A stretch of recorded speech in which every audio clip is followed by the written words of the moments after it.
So, hello everyone. Uh, Thank you very much for being here. Thank you, Paul. As Paul pointed out, I just moved to Mac. It's an interesting story. He came into the office and said, well, you cannot go to the conference using a Windows. So I got a Mac. Yeah, I know. And I'm still a huge Windows fan, mainly the operating system, not the .NET. I never programming that one. So here I am. On your badges, it will appear that I will going to speak about peer-to-peer applications, but I will speak about building universal apps. Okay, it was just a mix-up, so don't worry. Interestingly, I have a funny story for today. My dear beloved father just writing to me just to say that have fun at the conference and success at the Java conference. So basically, he thinks that I'm going to a Java conference. Now imagine he's surprised if you found out that I'm working like almost for 10 years in JavaScript. So that would be really interesting for him. So if you don't know me, I'm Robert Onodi. I'm a technical guy. I work at Devoson at the moment. I make people's life harder at Devoson. So mainly I do just, I don't know, coding. So coding life is my motto. What does that mean is that I have a Gitbot profile. I usually just do open source projects there. And I have a blog. I haven't blogged for like maybe a year or something. And I wrote a book about meme blueprints. So it's basically a book about Mongo, Express, Angular, and Node.js. Okay, so it's about Angular too. I try to be cool. Funny story that when I started writing the book, it was Angular 1. And when I almost finished the book, Angular 2 came out. So they contacted me and said, well, you know, we would like to have like Angular 2, maybe? Could you do that for us? I was like, yeah, but the book is almost ready. It's like, well, just take your time and do something nice for us. So it's a book about 6 real-life applications. And interestingly, a few years ago, there was like, I think a year ago, it was Hello.js. And Gautam was here, and he spoke about micro apps. And well, I really included that in the last chapter. So it's pretty nice. I'm not a really Twitter person, so you won't find me on Twitter. You will find me, but I will not tweet there or anything, so just Facebook me or GitHub. This is the book, hashtag the book. It's a pretty nice cover, so I'm just going to move on. What? Yeah, of course it's free. You just have to pay, I don't know, $40 or something like that. But the shipping is free, so.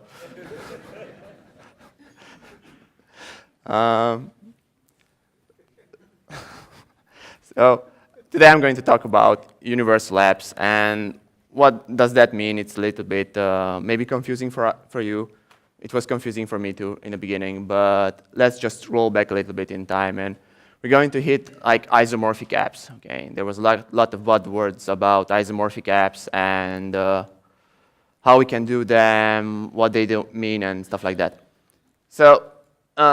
Correspondingly, they're like not the best way to describe something that runs on a client and a server. So basically, Meteor was doing the same thing. So they were like building these isomorphic apps that can run on both on the client and the backend with some changes between them. So we will not have a universal code base. So we will have like different code bases for that. And I don't think that at the moment, we just evolved from the isomorphic state. So we can like get a new definition for that. So I think a better definition would be like universal apps, okay?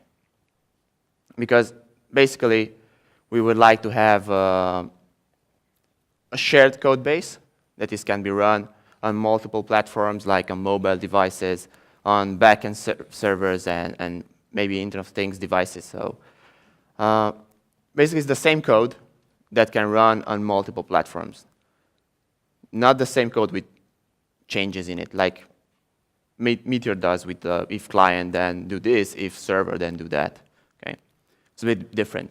So I think it's a better definition, like relating to or done by people, things in the world, like groups of applicable to everything in the world. So I think it's a better approach to just define apps that can run everywhere, like universal apps, okay?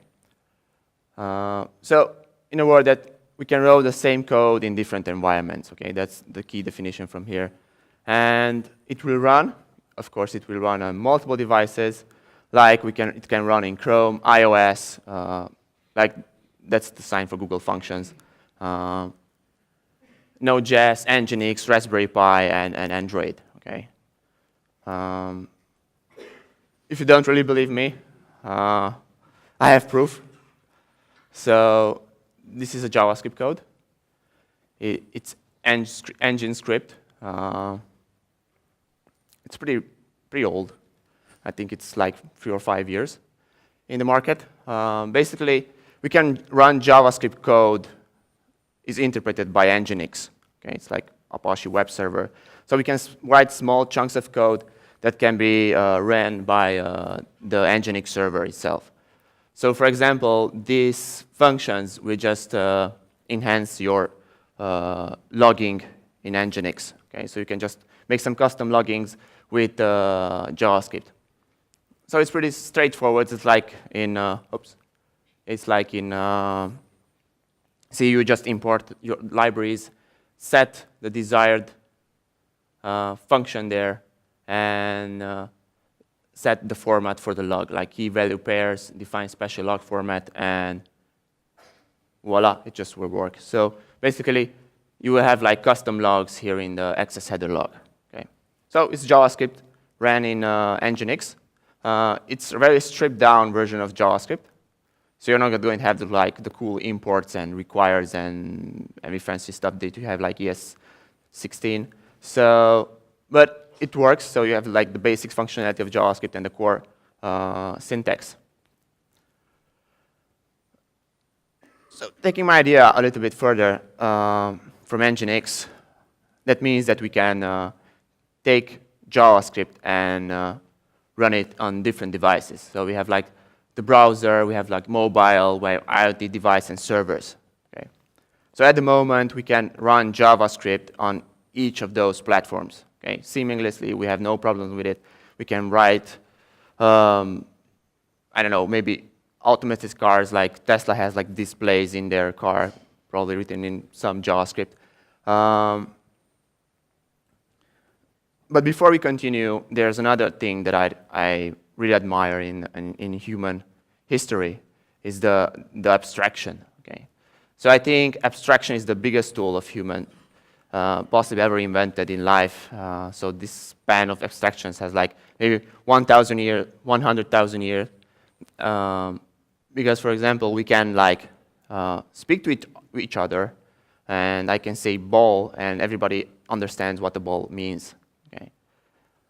Without going any further with details, like do you have a leather ball, do we have a saucer ball, we have a basketball or something like that. A ball is a ball, it's a round thing, it's played in sports, or we can just attach to it with our memories that when I was a child I played saucer maybe or something like that. And one interesting fact is the keyword of tooling. Okay, so abstraction is a tool for us as human beings. Okay, so we can extract software and make the connection between programmers and clients to just tell them what the hell is going on in that piece of code. So I don't know if you're familiar with Coco. It's a monkey, I mean gorilla, precisely. It's a special gorilla in a special way because he knows sign language. So it's the first gorilla to know sign language, and it was she was instructed by Dr. Patty Peterson. It was a project from the 90s maybe or something like that, when she just started teaching a gorilla to talk to human beings by sign language. So this is an interesting fact because we gave someone the ability to interact with us. Okay, so we had a common language to interact with another species, okay, like animals. That is the first boundary between humans that can interact with someone beside machines. Okay? In the moment we can interact with machines, like in AI, voice, or VR, we can just interact with the machines and they understand us and they make decisions based on our requests. The same thing with the gorilla. She was able to tell people that she wants to raise a child, so they gave a cat, and she started raising the cat and started to share her feelings with humans. So that was like a big window in life of other species. And this was made possible by an abstract language that was a sign language. So what I want to say with this is that at the moment we have JavaScript that can run everywhere. I think I've chosen a little bit right colors. Sorry for that. So you have like this big overlap on the systems.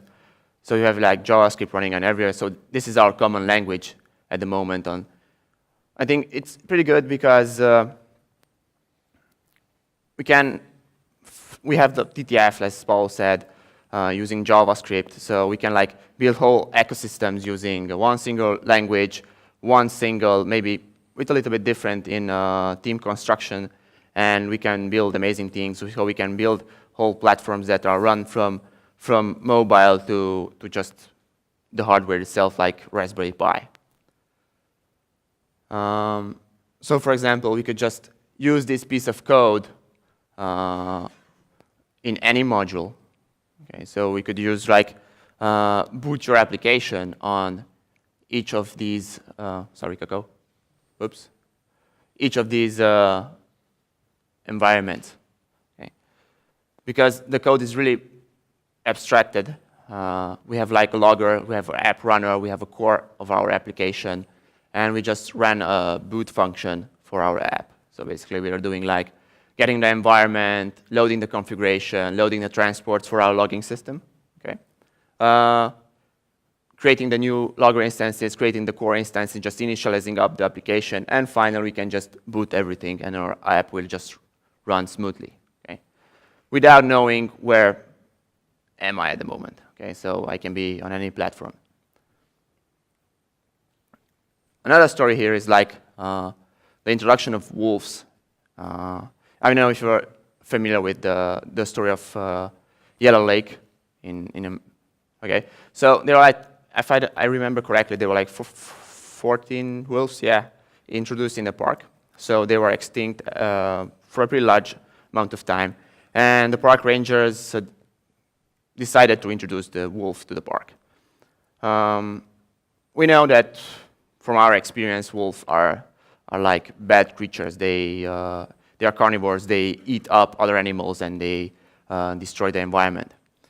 The interesting fact was that it had a different effect on the ecosystem.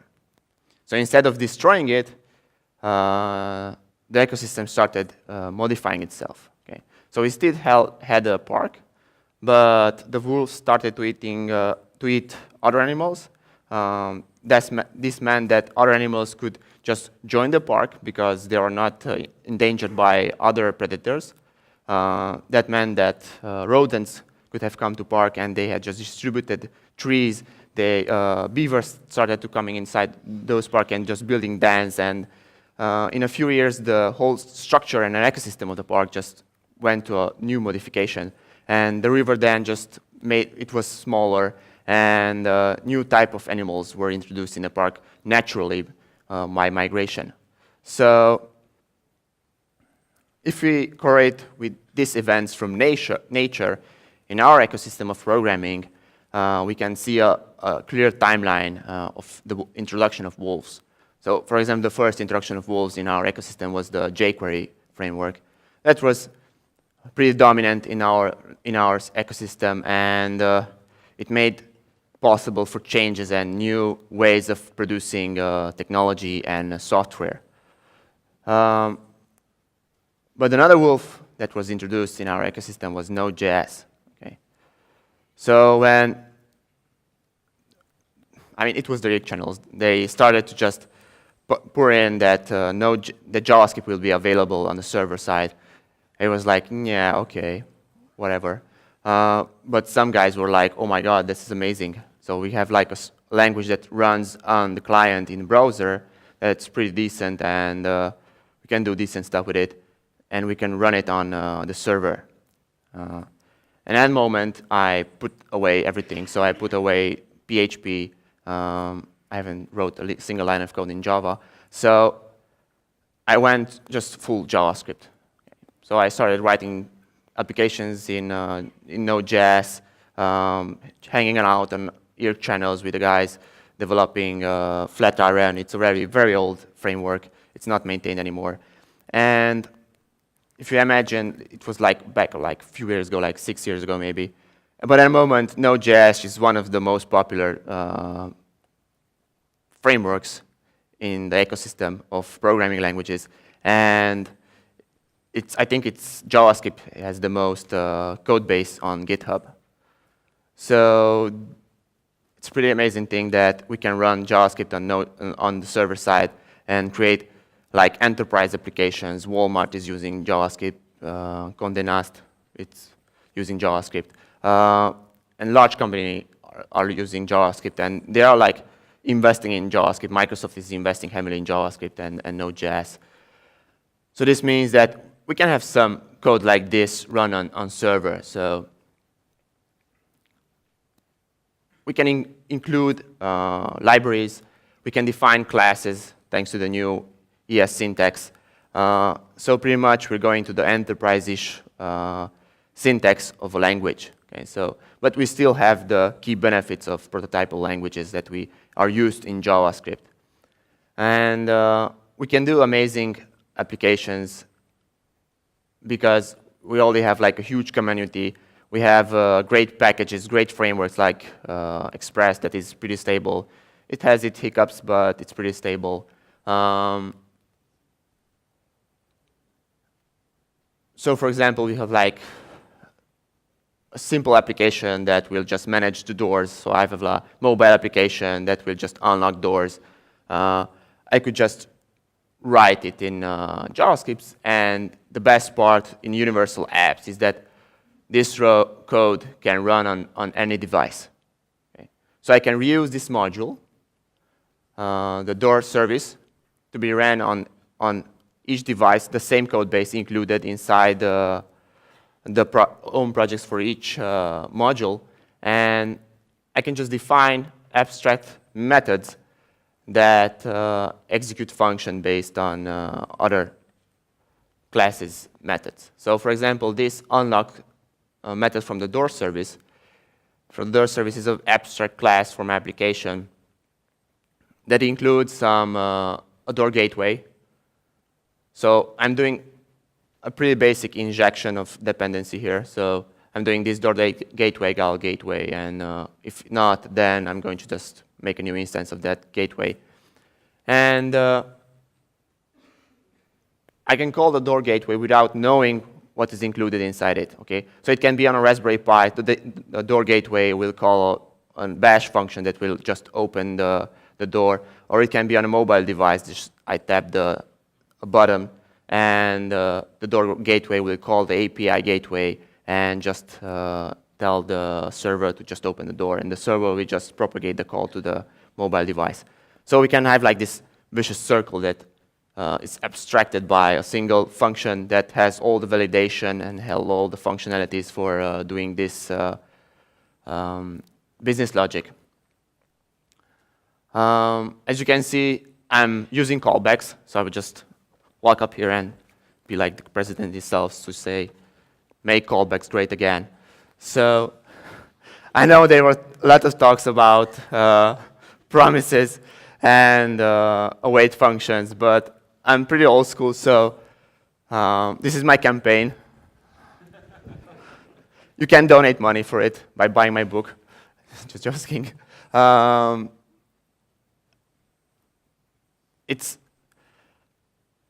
So I made an upgraded version of this function. So I didn't remove the callbacks. Still there, don't worry. I like these abstractions. I brought it from Django.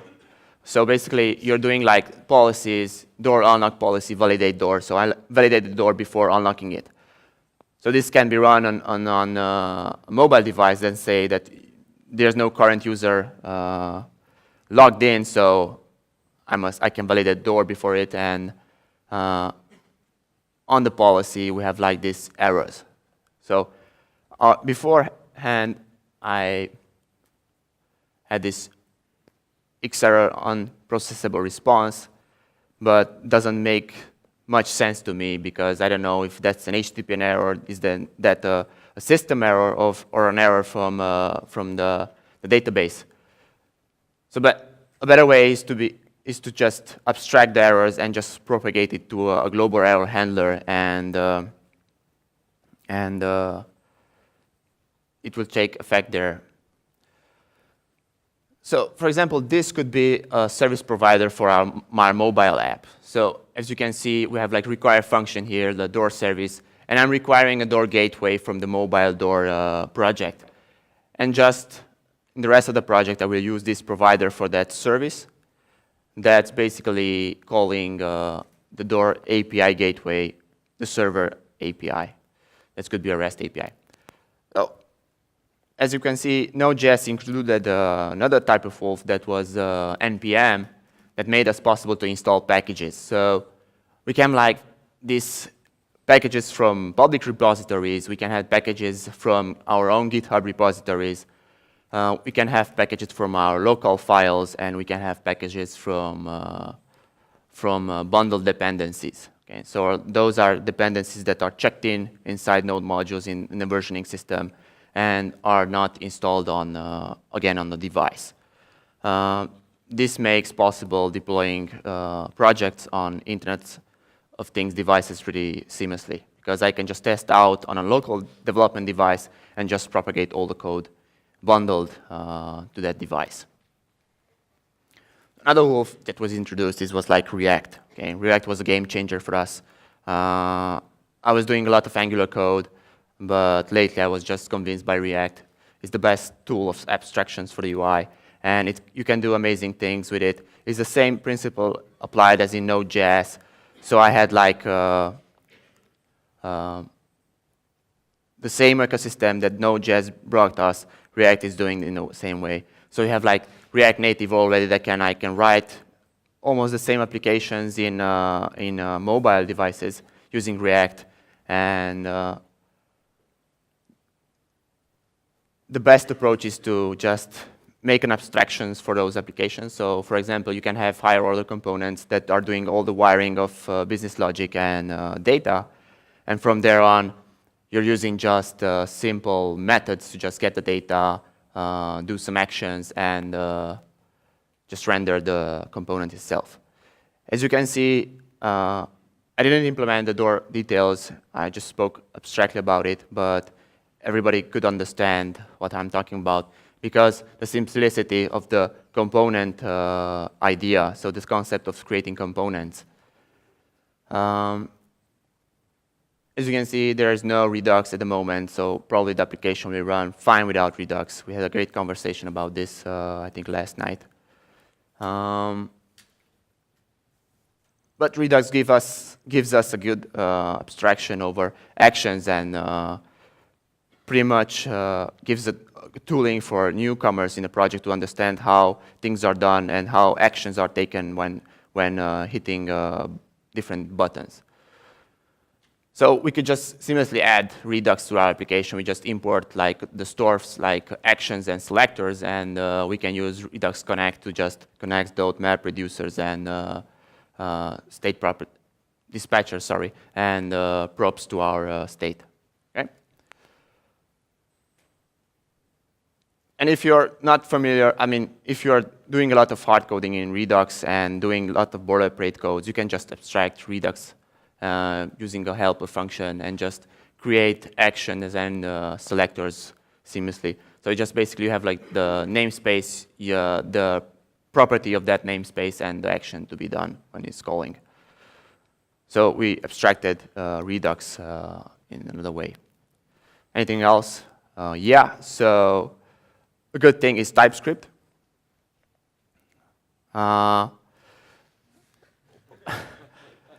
TypeScript is really interesting because it gives you a lot of abstraction to your code. So you can run multiple different types of instances of your code. For example, you can just export it to AS 2015 or 2016, or even support very old type of JavaScript, so ES3 or maybe. So you just define the property to export it, and the code base from new version of JavaScript will be exported in JavaScript. So pretty much that's it. Thank you very much for listening to me.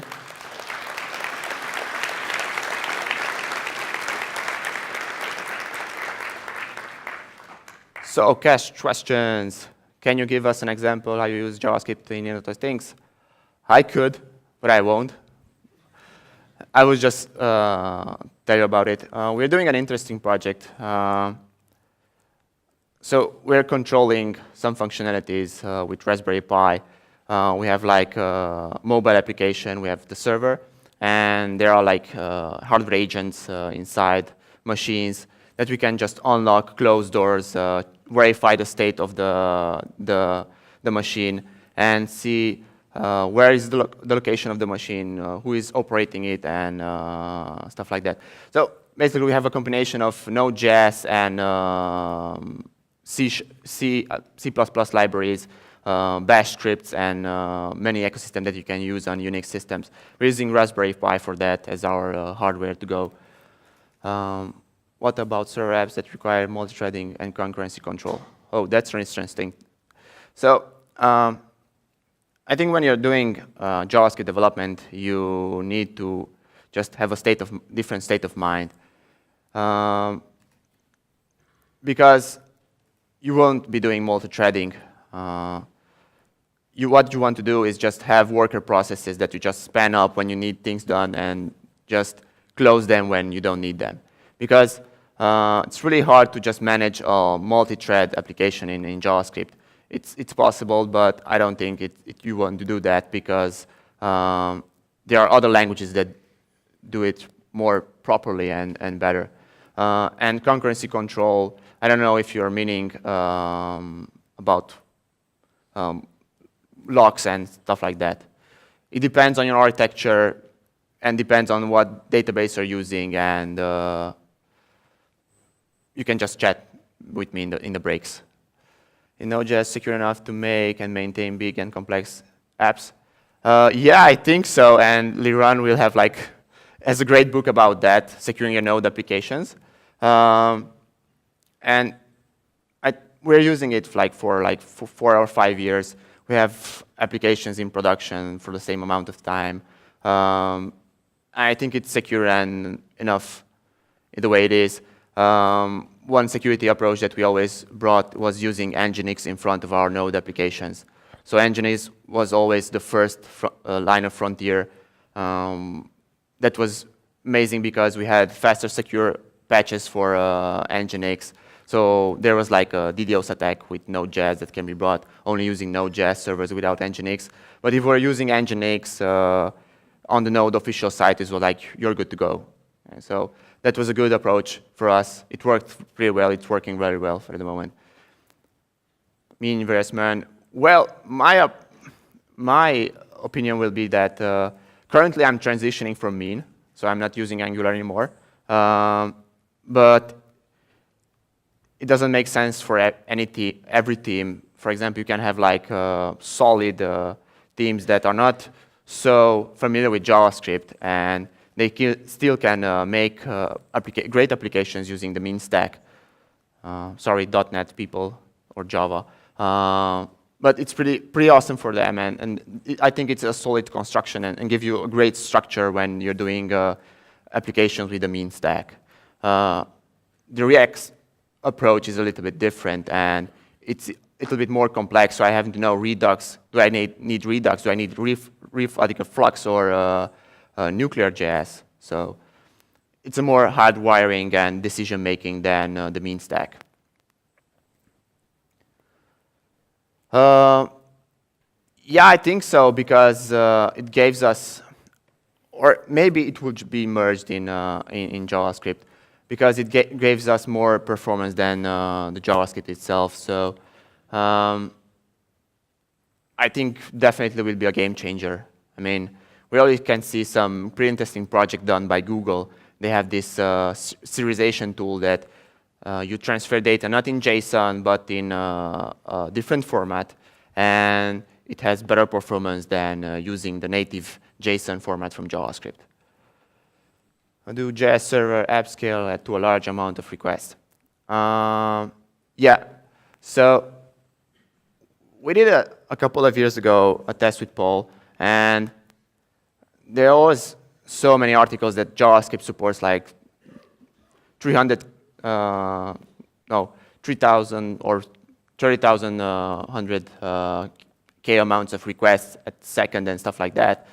But when we started JavaScript and just booted up the default server, we always couldn't get passed by 300 requests per second for JavaScript.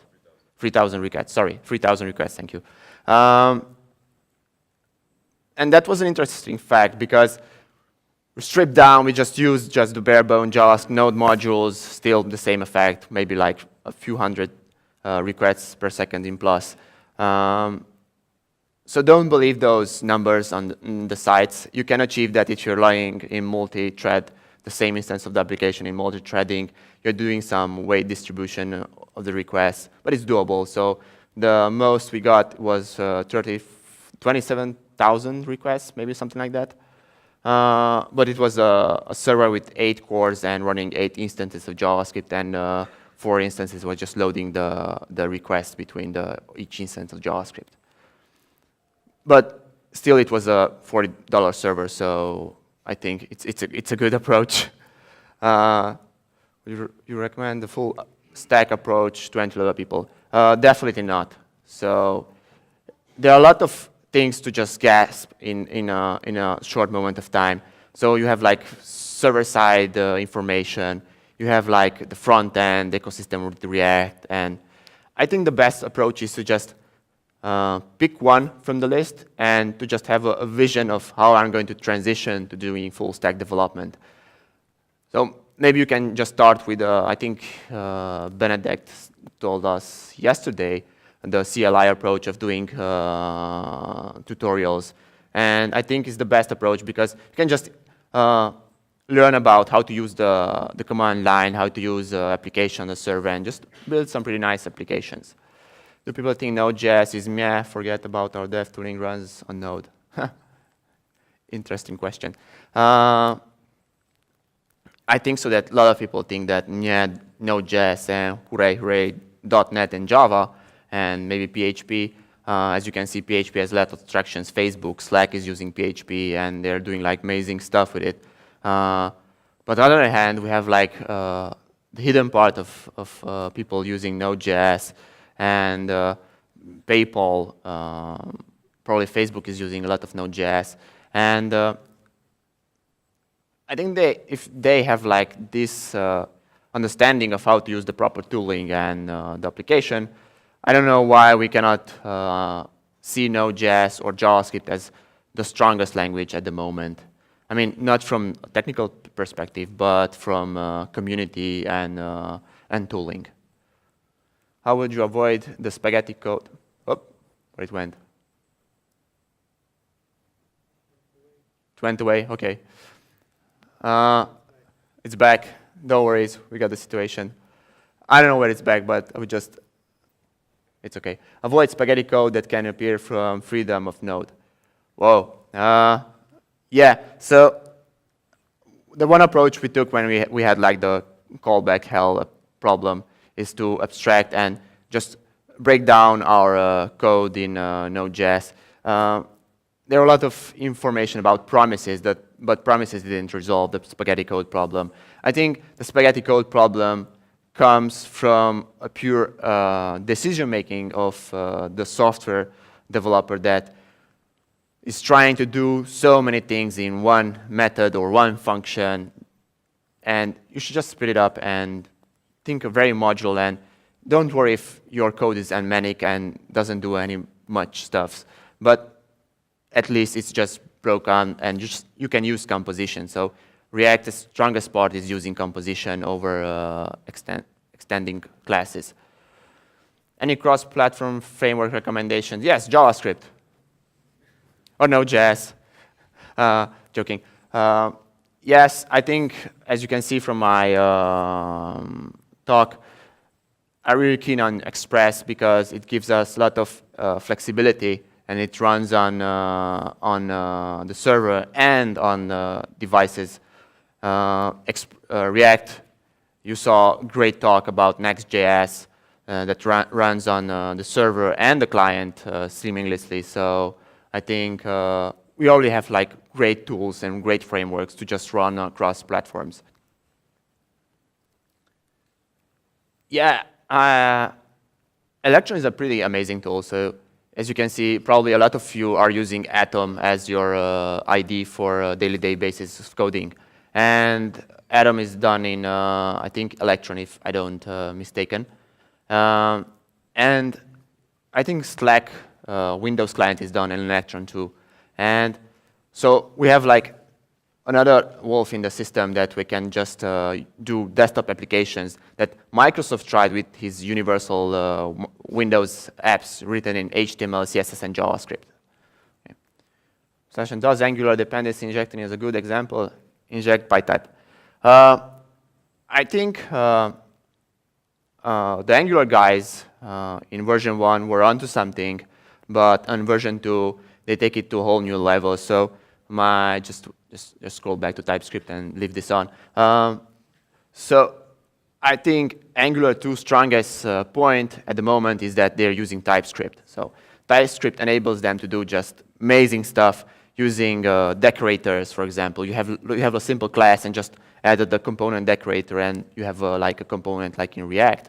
And we are using such syntax in our code to just generate some on-the-fly classes and modify our code base. So for example, I can take a 5-year-old code and just upgrade it with a decorator. And using TypeScript, I can just create a running version on the device and also on the server, or maybe in the browser. Okay, thank you very much. Hopefully I answered all your questions.